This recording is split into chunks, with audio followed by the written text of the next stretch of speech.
ay représentants. waaw xam nga nag am na sujet yoo xam ne boo koy wax Sénégal faaw ñu saaga la faaw ñu xarab la parce que HCCT du Benno Bokk Yaakaar rek moo fa nekk. HCCT c'est une chambre consultative pour le président de la République et le gouvernement. am na ñu nekk taxawu Sénégal ñoo xam ne ñi ngi woon HCCT. musuñu ko xarab mais tey bu ñu ñëwee ba egsi fii ñu ne non du chambre bu baax.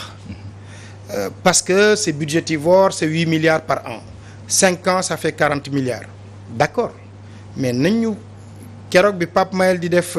point de presse dafa ni def nañu 5 rapports. Mais 5 rapports yi, mais c'est plus de 500 pages. C'est 4 rapports annuels, 1 rapport quinquennal.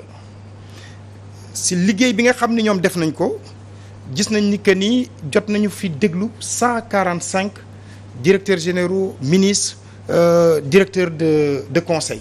def 548 recommandations au président de la République si biir 548 recommandations yooyu si la ñu génnee li nga xam ni mooy bi ñuy taxawal fonction publique locale moo ñu nekk ci maire yi te buñ fa da nga fay nekk ak maire bi bu mandaawam jeexee keneen ki ñëw dàq la léegi da ngay nekk fonctionnaire fonction publique locale nga continuer mën nañ la affecté et cetera nga am les avantages ñu nekk ci fonction publique normale. beneen mbir mi mooy ni ñoom ñoo def recommandation ni président de la République PACASEN foog nga dugal ko dans la zone rurale mais biñ ko defee ça a généré plus de 400 milliards de francs CFA mais pourquoi opposition bi du ko wax koo xam ni budget 8 milliards la mu indi un programme boo xam ni généré na plus de 400 milliards de francs CFA mais man je dis il faut en créer 10 encore et que parfois di nga gis opposant boo xam ni dafay wax te dafay fàtte lan la Sénégal signé au plan international. HCCT nekkul loo xam ni que ni Sénégal moo ko créé. HCCT il s'est trouvé que ni en 98 la ko Union africaine wax président Macky Sall bi mu ñëwee ñu fàttalik ko en 2012 mu xoolaat ci conclusion wu assise nationale gis ni que ni recommandation la mu ne mais man je suis tenu de faire mu def ndem sax sur l'international parfois ñu ne que lii recommandation la mu wañ ko def waaw bu ko arrangé wulee du ko def mais bii il l'a fait ce qui veut dire que tey keneen ku fi nekk président de la République xanaa nga ni man li Union africaine wax bëgguma ko li CEDEAO wax bëgguma ko mais sinon liggéey bi moom HCCT dafa nekk loo xam ni Union africaine moo ko demandé ba pare je prends toujours l'exemple de Cheikh Gueye bi nekk taxawu Sénégal parce que ay nit la ñu yoo xam ni am nañu yenn carrure yi am nañu yenn dëggu yi ñoom pour ñoom y a eu de l'hypocrisie képp koo xam ne waroon nga xarab HCCT waroo fa woon dem li ma siy daaneele rek lenn la opposition bi nanguwul dem élection HCCT mais ils sont dans leur logique parce que pour ñoom HCCT Conseil économique social environnemental ce sont des institutions budgétivores il faut les prendre et les mettre de côté mais souvent je dis que la réalité du pouvoir oblige un chef d'État à faire des choses yoo xam ni moom pendant qu'il était dans l'opposition daf ko doon di ŋañ. est-ce que argument boobu yombul réalité du pouvoir. waaw mais il faut comprendre aussi réalité du pouvoir ça signifie quoi tey nañ jël HCCT il n'y a pas pratiquement pas une famille religieuse au Sénégal boo xam ne amoo fa membre mais na xaalif yëpp génn ni que ni suñu membre yi ñu nekk HCCT nañu leen génne les organisations faîtières ña fa nekk nañu leen génne les professeurs d'université yi ñu fa dugal genre professeur Aliou Sow journaliste à la base ñu leen yéen génn leen foofu bu fekkente ni que ni ñooñu taxaw nañ ñun liggéey nañ fa pendant 5 ans gisuñu fa lenn lu am njëriñ ça peut marcher mais je dis que l'opposition politiquement est dans une logique et dans sa logique parce que boo gañee mairie boo gañee élection locale à Dakar gagné législative à Dakar ça veut dire que tey ñoom bu ñu demoon élection yi HCCT bépp conseiller bu nekk ci seen ville yi dañ koy gañewaat mais ils ont préféré être logique avec eux-mêmes être cohérent avec eux-mêmes en disant que ni ñun kat ñoo jëloon engagement bi ñun ñoo fi waxoon ni institution yi ñaari néeg yi baaxul kon ñun duñu bokk ci élection yooyu. alors suñu beneen gan dam nañu ci plateau bi Doudou Sidibé embouteillage noo def ak moom ñuy nañ la. waaw dama jóge fu sori nag. waaw nekk ci embouteillage yi. et xam nga ni Sénégal aussi particulièrement Dakar. noonu la et même Thiès bi nga xam ne laa foogoon ni sax dina tane Thiès aussi am na ko waaw donc loolu war nañ ci mën a jóg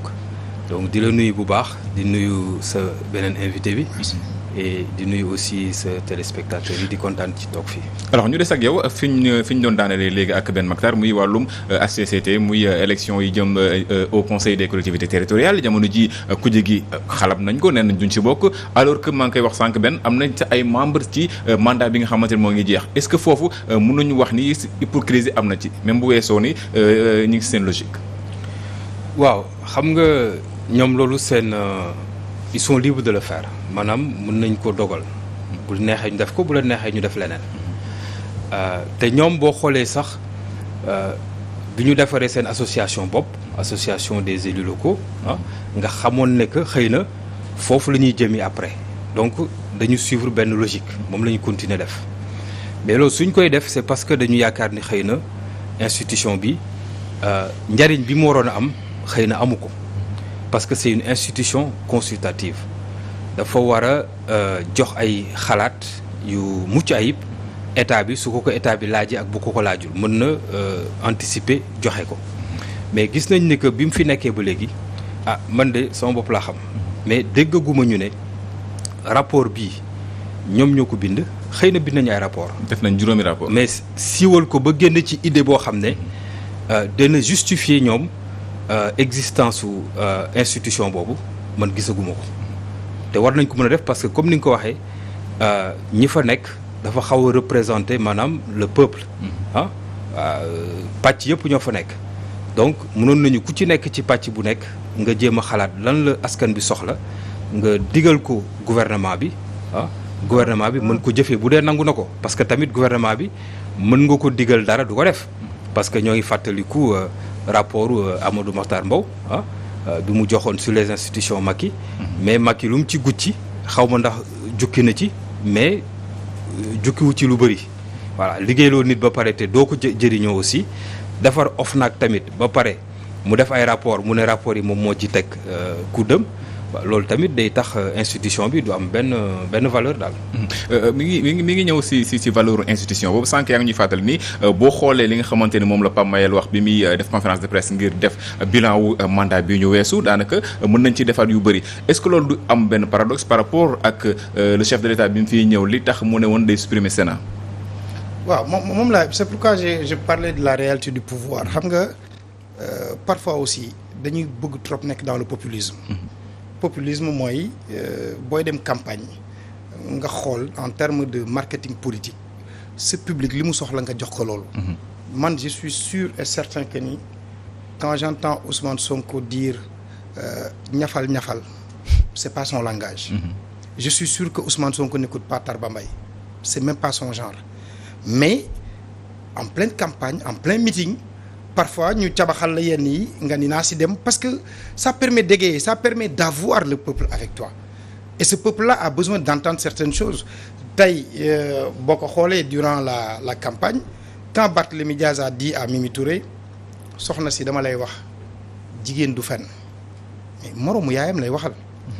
Mimi dafa ni duma ko tontu mais parce que tolloo wu ñu ñoom ñaar kii dafa am fu mu teg boppam kii nekk xale bu doon daf ko wax ku mel ne Fatou Nia Ba bu Grand Yoff Fatou Nia dina ko mën a tontu c'est la même chose si li nga xam ni que ni moom mooy institution boobu je disais avant bi Sidibé di ñëw man en tant que journaliste dama mës jàpp ni que ni HCCT baaxul mais à un moment donné je me suis dit naa génn ci li ñëpp di wax naa dem ma seeti leen qu'est-ce qui se passe ma dem seeti dama ñëw un jour ma fekk présidente Aminata Mbengue Ndiaye xam nga image bi ñu koy wone télé ak image réelle bi du benn Aminata Mbengue elle prend de l'âge boo ñëwee bureau du toog ci table bi dafay toog ci fauteuil bi parapheur yi wër ko muy lire di signer nga génn dem bureau Pape Mayel Diop après nga dem communication xool ma ne mii lan ngeen di def yéen lan ngeen di jëriñ Sénégal ak seen bâtiment bu rafet bi seen ay 4x4 am ay conseillers ñoom Modou Bara Dolly Mbacké ñoom Malick Gueye bu Latmingué vous coûtez très cher à l'État du Sénégal ñu ne ma lii mooy suñu ñeenti rapport yu ñuy def rapport annuel boo bëggee nga jël yóbbu j'ai dit man lii attanuma ko duma logisticien teg leen ka fi seen rapport quinquennal boo ko xoolee en tant que journaliste boo si waree toog di ko gëstu mais tu vas prendre 6 mois pour lire ko nga xool 548 recommandations la ñu defal État du Sénégal ak gouvernement am ñu auditionner 145 directeurs ministres directeurs d'agence. J'ai dit 145 boo leen war a auditionner ça te prend combien de jours dans l'année maintenant li ñuy gis rek mooy ni que ni c'est budgétivore mooy 8 milliards la coûté. Mais 8 milliards boobu ñoom bi Covid bi amee ils ont sorti plus de 120 millions si li ma jàpp d'après mes recherches pour mu nekk seen contribution mais damay jàpp surtout li ñu indil fonction publique locale parce que c'était un combat des personnels des différentes mairies du Sénégal parce que da nga fay nekk le maire di liggéey ak yow bu demee kii ñëw daf lay dàq indil la keneen. On l'a vu à Thiès avec Talla Sylla bi mu ñëwee ki nekkoon état civil Sow dafa ni que yow demal sa yoon. On l'a vu à Saint-Louis avec Mansour Faye et cetera et cetera donc à un moment donné ñu ni fonction publique locale ka fa nekk nañ ko valoriser ba nga xam ni que ni dana mën a continuer di def li nga xam ne moom mooy sa formation di liggéeyam alors loolu recommandation boobu ñoom HCCT ñoom ñoo ko joxe li nga xam ni que ni moom mooy le PACASEN bi ma doon wax man PACASEN quand j'ai compris que ni quand j'ai vu que ni ça a généré plus de 400 milliards au niveau des zones rurales et que c'était une recommandation du HCCT j'ai dit mais bravo malheureusement nos institutions ne communiquent pas correctement wala ka fa nekk di communiquer xëy na duñ ko jox tous les outils parce que communication aussi dafa am coût bu waa ji naree dem si benn télé toog di ko fa wax mais dafa war a am lu mu génne teg ko sur la table est-ce qu'ils ont ce budget ou bien est-ce qu'ils priorisent d'autres choses c'est des problèmes yoo xam ne que ni véritablement il faut qu'on en parle.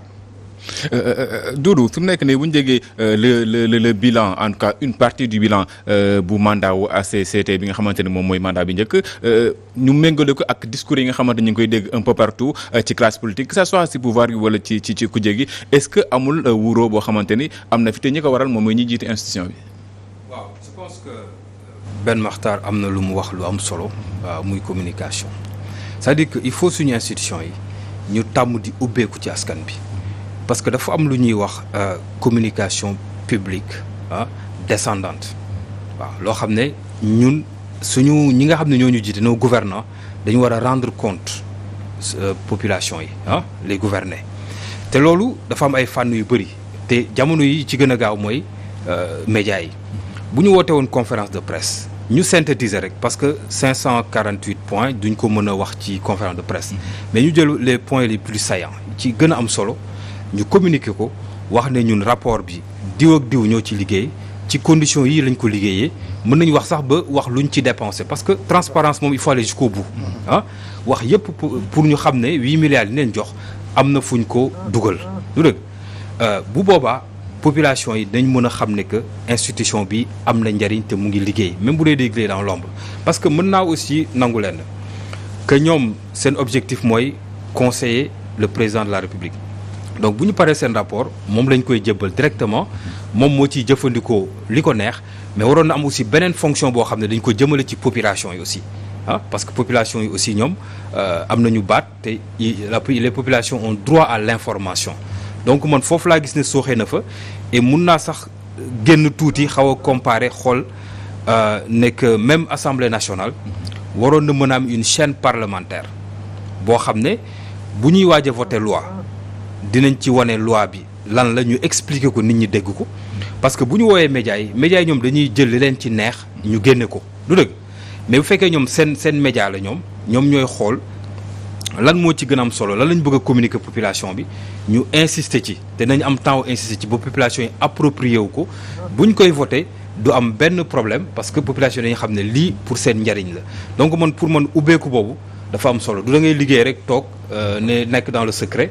loolu amatul démocratie secret amatu ci voilà dañ la fal publiquement nit ñi dañ dem voter fal la da nga def campagne publique yow it boo liggéeyee ba pare da nga war a wax nit ñi lii laa liggéey ñu càmbar ko parce que il faut ñu am aussi habitude di càmbar di évaluer li nga xam ne moom la ñu def te ci communication politique communication publique descendante boobu après day am une communication publique ascendante c'est-à-dire que population yi nag ñoom dañuy évaluer càmbar sànni la benn message à travers le vote mooy li ñu def wax la ne la li nga liggéey baax na wala baaxul nga décrypter ko changer réaménager et cetera. ñu des ci message boobu ak li tax au conseil ñëw ci waxtaan yi mooy élection dafa am 4 septembre bi ñu jëm mu ñëw fekk ci élection législative fekk ci élection locale war a dëgmal élection présidentielle ce qu'on voit par rapport ak acteurs politiques yi fi nekk est-ce que nekkuñu dans un renouvellement forcé de la classe politique. waaw ñoo ngi ci renouvellement classe politique bi parce que noonu la war a mën a demee parce que le personnel politique dañ ko war a changer voilà parce que duñu même personne rek ñoo fiy nekk mais man lu ma bëgg a wax aussi mooy calendrier électoral bi dafa xaw a chargé parce que local yi après 6 mois. donc report yi moo bëri. voilà dafa xaw a chargé man lu may proposer mooy vraiment ñu décider ko de concert acteurs politiques yëpp waxtaan ñu toog ñu xool dates yi yan date moo baax ñu ne dates yi ñu fixé ko dugal ko ci constitution bi nga xam ne élection buy ñëw ñëpp xam nañ ne telle date day am élection tu vois ñu koy xaar mais ñuy xaar président mu génne décret pour ñu soog a dem élection président aussi xaar moom ba jekku ba pare ñeneen ñi pareeguñu mu génne décret man yooyu yëpp pour man dafa sooxee loolu mais renouvellement personnel politique bi moom faw mu am parce que après day am usure du pouvoir ñoo xam ne bu ñu fi yàggee toog fi sax fi dañuy def li nga xam ne moom la ñuy wax laal basang ñun bi ñuy nekk université boo ñëwee licence nga xam ne licence amatul doublé kenn du la daax dama doon dégg étudiants yi di wax laal basang ñoom dañuy laal basang tëdd duñu liggéeyati duñu def dara loolu tamit il faut ñu am pression derrière jeunesse bi ñëw nga xam ne ñoom ñoo gën a dynamique ñenn yi sax ñoo gën a njàng mu bees mi méngoog àdduna ñu may leen aussi ñu am ay place mën a aussi jariñ Sénégal. ngir jeexal ci politique bi Ben Mactar boo gisee les profils de ñi nga xam ñoom ñoo nekk ci 14e législature bi qu'est-ce que tu dis. je me dis que les choses vont changer fondamentalement parce que itam xam nañ ni nit ñi ñu ngi leen di xaar. xam nga li Sidibé doon wax léegi ni dañu war a am seen ay médias am na benn séminaire bu président Doudou Wade defoon dernièrement à Mbour di tàggat journalistes yi si wàllu boobu pour que ñu am des journalistes yoo xam ne bu ñu demee assemblée bu ñu leen joxee la valise budgétaire nañ xam lan la jëm si yàlla Antoine Ngor Faye commencé woon na def liggéey bu rafet ci biir assemblée ci wàllu boobu ci communication bi tey madame Koumi mi ngi koy def ba war nañ am ñoom une télévision parlementaire une radio parlementaire te ñii ñëw nii am na loo xam ni kenn ci wàllu tàggat dinañ leen koy defal avec les assistants parlementaires pour ñu xam seen métier lan la et on ne devient pas député sinon on ne peut pas être député par procuration xam nga li intéressant ci mbir mi surtout mooy ñu bari ñu nekk ci boppu Benno Bokk Yaakaar seen liste nationale ils vont sauter ñii ministre la ñuy doon ak yooyu mais ñi ñëw ci wàllu opposition bi nga xam ni Sénégal yi dañ leen xeeb mooy les suppléants de Yewwi dinañu wone loo xam ni que ni à l'Assemblée kenn foogu ko ci ñoom sax xalaatuñu woon dinañ nekk député donc bu ñu ñëwee tey am na liggéey boo xam ne dinañ ko def tey président Macky Sall foog mu am nit ku am poigne pour mu diriger Assemblée nationale parce que Guy Marius Sagna du leen may dara parce que Barthélémy Dias du leen may dara ci biir assemblée bi parce que am na ci ay xale yoo xam ne que ni ña nga ca biir te bu bëgg nañu bu ñu delloo seen koñ toog waxtaan ak nit ñi maintenant lenn rek laay di ñaan mooy jour bu ñu leen joxee li nga xam ni que ni moom mooy seen ay attribution jox leen mbir yi ñëw ni la léegi kat yow député nga kon fii lii mooy sa carburant heureusement que li kenn dootu leen jox ticket léegi dañu dem ca station ba ca pompe ba sol directement ni la nag lii mooy li nga xam ni que ni moom mooy sa carte bancaire fii lañ la ubbil compte mais banque bi kat nee na am nga droit pour les 5 ans à venir nga dem jël fa prêt wu 30 millions nga defaru que instant boobu c'est un instant extrêmement important ku musul laal 100 000 musul laal 1 million nga ne que tu as droit à 30 millions tey mën nga dem boo demee rek ñu nga signé kayit yi dans les 24 heures ñu positionnel la est-ce que du commencer li nga doon wax léegi lal basang commencer keru ñu wutal la nekk hôtel des députés fii ci diggu Ndakaaru jongama yi mën di dugg ak di génn nga changer mais puisque majorité bi dafa étriqué de trop ku si liggéeyul sa parti day dee ku si liggéeyul sa coalition suuf la jëm est-ce que aussi président Macky Sall bu gisante gaaw yi suba ba waxtaan ak ñoom ba pare du am yeneen mbir yu jaar ci ginnaaw parce que itam politique dafay di demee noonu di nga xool nga ni benn mi kat moom ca fa mu nekk dëkkam soxla na yenn yi xëy na bu ma ko jaaree fii mu war ko mën a nangu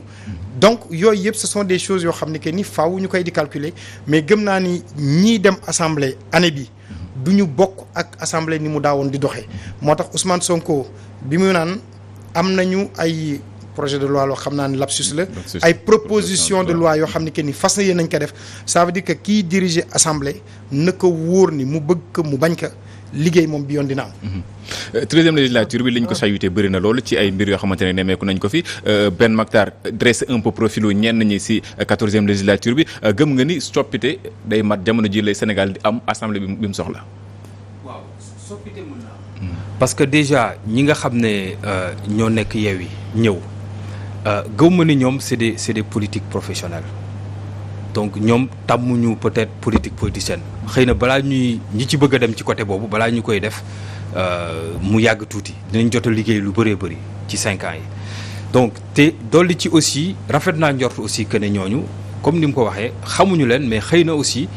am nañu surprise bu ñuy indil Sénégalais yi aussi nañu rafet njort ci ñoom ba keroog ñuy leen di xam présomption de compétence et cetera dañ leen ko jox léegi leneen li ma ci bëgg a yokk mooy faaw ñu former leen parce que man mi ENA bu France daf ma doon yónni. Assemblée nationale bu Cameroun dem naa fa ñeenti yoon pour former leen voilà te chaque mois da doon am benn formateur bu ñëw ci domaine bu nekk ba mu mat mës naa jël sax yóbbu ambassadeur u Sénégal foofu yóbbu ko ba foofu c'était la première fois ambassadeur ñëw foofu parce que y a l'exécutif quand même et le législatif bu mu ñëwee foofu ñu recevoir ko mu xool foofu mu ngi tudd institut de formation parlementaire leen formé ma ni ko lii Sénégal war na ko mën a am. Et je pense même il a dû passer le message au président Moustapha Niasse après xaw ma nag suite bi donc faaw rek ñu former leen bu fekkee nag assemblée nationale nangul jël ci budget former député yi ñi nga xam ne ay coalition lañu nañ ko def jar na ko parce que day tax ëllëg bu seen député xarañee ëllëg sénégalais yi wóolu leen mais faaw et de toute façon même parti dañu war di former seen militants yi wax nañ que ne les 2 mamelles nourricières d'un parti politique sont le recrutement et la formation donc faaw rek ñu former leen pour que ñu mën a jariñ askan bi. Ben Mactar en quelques minutes pour terminer émission bi ñu wax un peu ci li ñu nemmee ko ci wàllum soble gi jamono ji mu am pénurie si yenn zones yi ba ñuy multiplier par 4 voire par 5 prix wu kilogramme bi.